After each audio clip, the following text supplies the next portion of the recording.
తెలుగు పద్య స్వర వైభవానికి స్వాగతం. శ్రీమద్ భాగవతం నుండి ఒక పద్యం.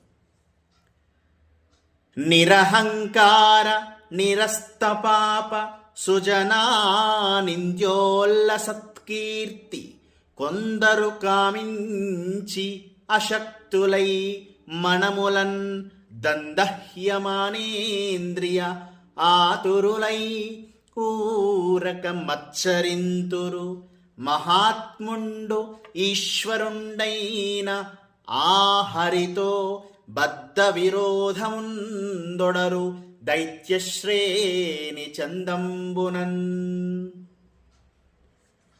ఇందులో అహంకారము దోషములు లేనివారు కావటం చేత సజ్జనులకు గొప్ప కీర్తి లభిస్తుంది. అట్టి కీర్తి తమకు దక్కాలి అని కొందరు కోరుకుంటారు. కానీ వారు అసమర్థులు కావటం వల్ల వారికి కీర్తి రాదు. అందుచేత మనస్సులో కుతకుత ఉడికిపోతారు. భగవంతుడైన విష్ణుమూర్తిపై రాక్షసులు పగను పెంచుకున్నట్లు కారణం లేకుండానే దుర్జనులు సజ్జనులపై అసూయను పెంచుకుంటారు అని చెప్పిన సందర్భంలోని పద్యం. ధన్యవాదాలు.